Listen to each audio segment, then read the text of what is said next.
they like the ability to change the weather. And you know, if it gets too cold, we go further south. If you don't like the weather where you are, go somewhere else.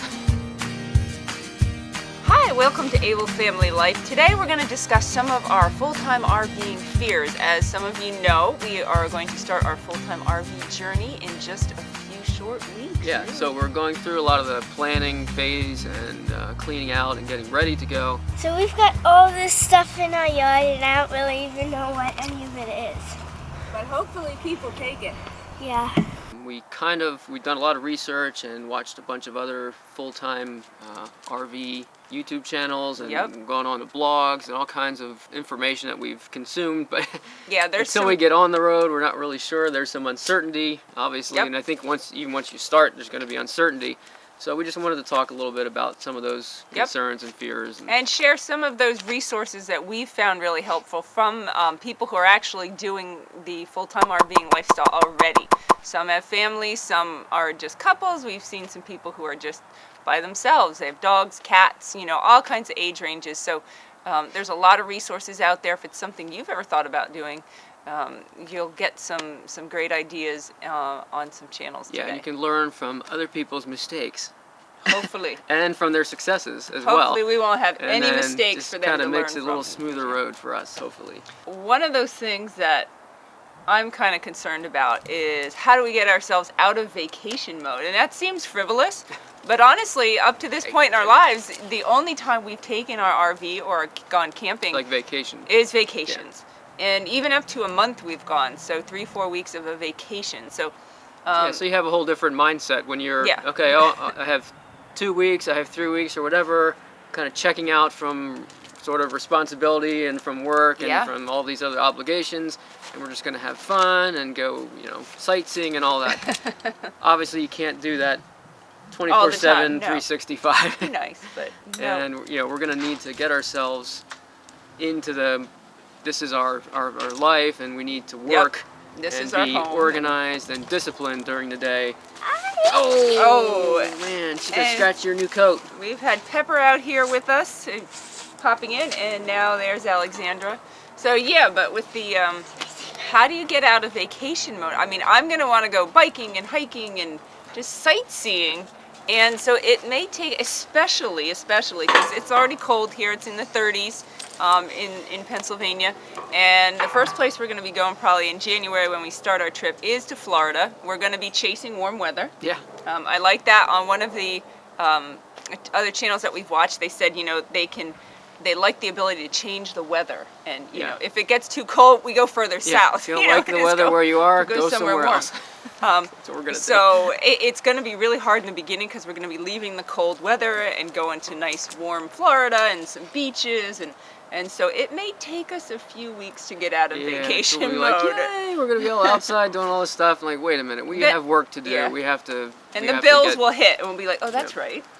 we need to start generating some revenue and things like that. So plus with homeschooling, we also have that obligation that we have to make sure we keep ourselves and the kids on track with homeschooling, because when you're at a nice state park or something and you have some sightseeing you want to do, it would be really easy, I think, to get sidetracked and prioritize that stuff over the school and well, especially for the kids. But although we have, you know, when we've gone on extended trips for 3 and 4 weeks, we have done homeschooling because we've had to keep up with it when it's that long of a trip.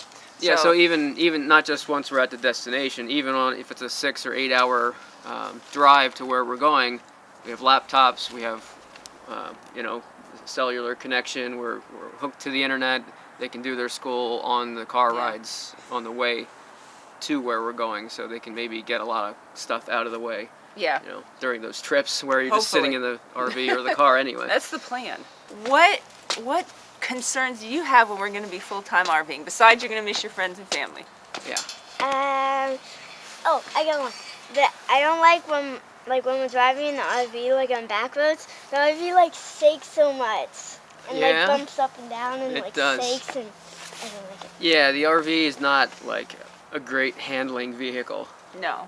It's great. I mean, it's good. It's actually really good. Vehicle. Yeah, it's actually really good on the highway.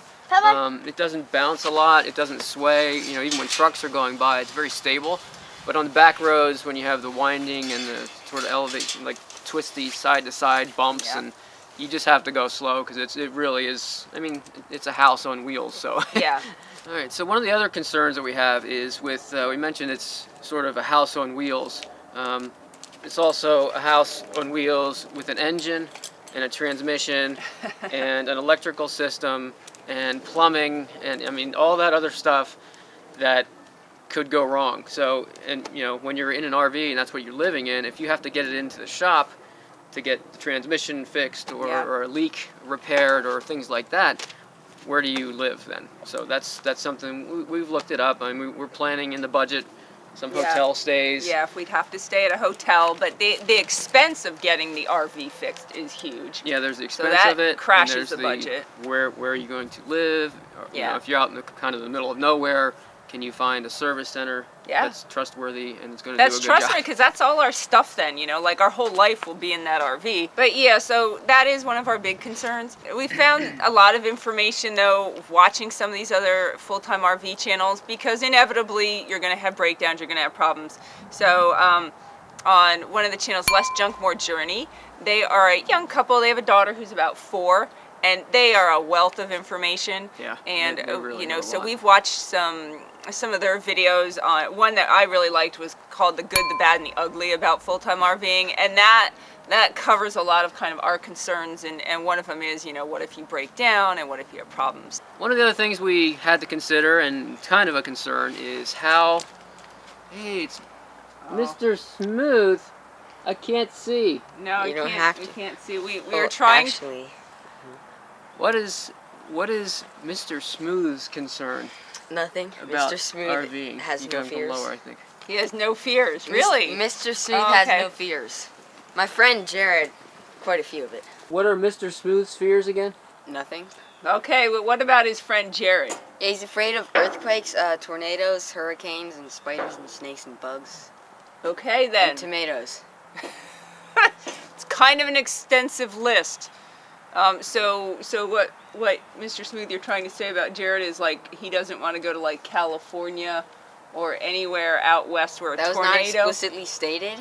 where a tornado may hit, or Florida or any of the coast where there could be a hurricane. So we're very limited to a small space with Jarod. Yeah, on to what we were doing. topic. Come on, puppy dog. One of the things we had Come on, dear. to think about was how are our precious fur babies going to do Yes. in the RV full camera, time? the cuteness, there's the cuteness, there it is. But yeah, so they have always gone camping and RVing with us, so they do fairly well. But long term, one concern, of course, is if there's a problem and, you know, a vet or if we'd need something like that. But I think that's standard for any of us if we have an injury or whatever, finding a doctor or whatever. Yeah. But Carmel especially has a tendency to bark.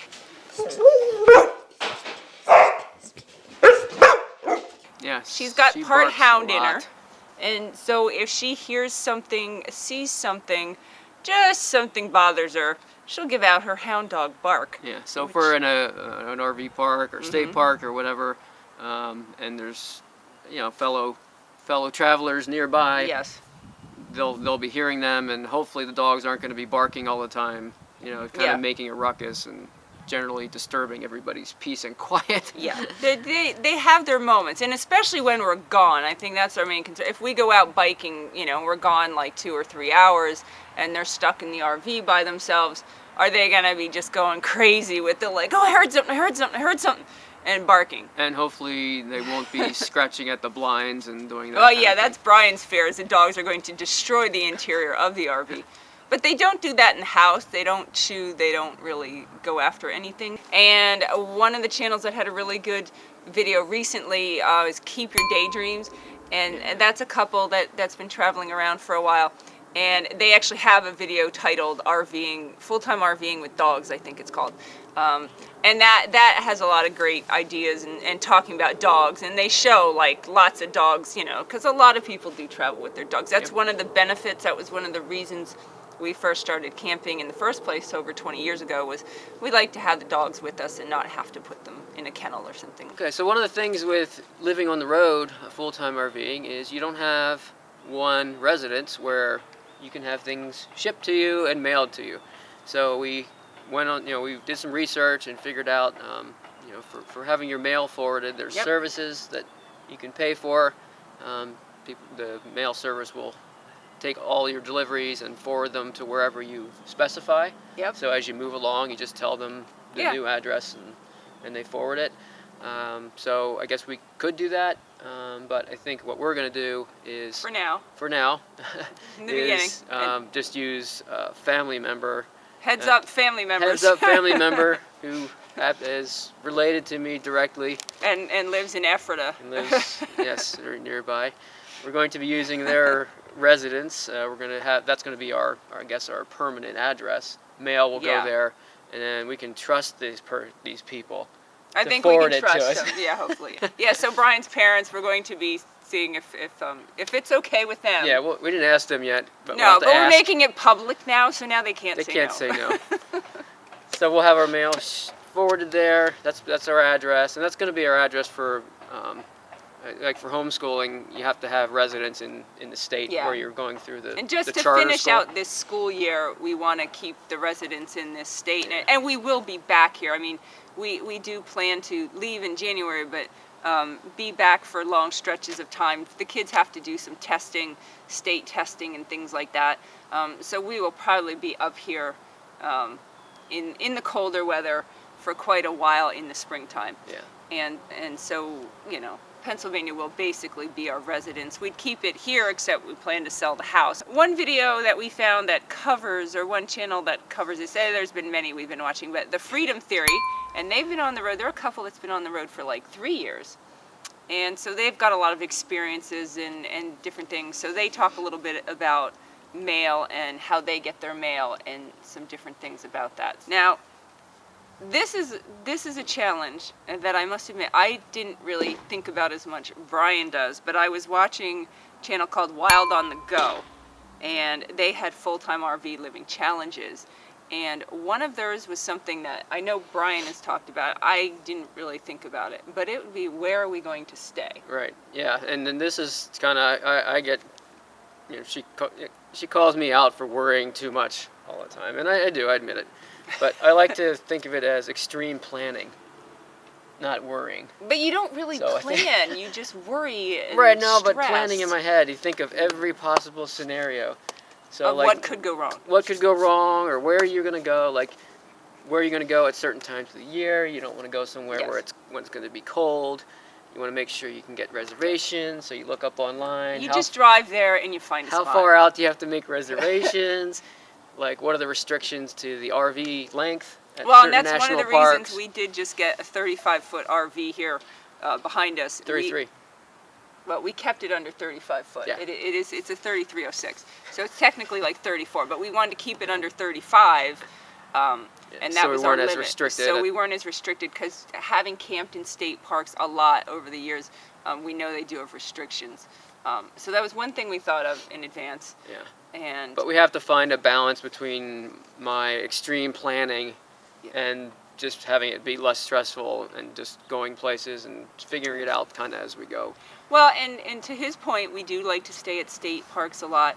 And there's state parks a lot of places, Florida, and we've heard Oregon and things like that, they book up months in advance, especially the weekends. And we've run into this problem the past 3 years because we don't plan way in advance. So it'd be like November, and we're like, hey, we want to go camping to Florida for... In December. In like 2 weeks. Let's find some places. And over Thanksgiving, over Christmas, it's next to impossible to find state parks in Florida. Yeah, and there's also kind of along the same lines of finding places to stay. Okay. There's some things you can do for like single night stays, just if you're doing like a 2-day travel. You can either stop at Walmarts. Most of them allow people to camp in their parking lots. We've done that before, which is really convenient. Just overnight. You just pull in, set up. I mean, you don't really there's not much setup. That's like put the the slides out. Set up, yeah.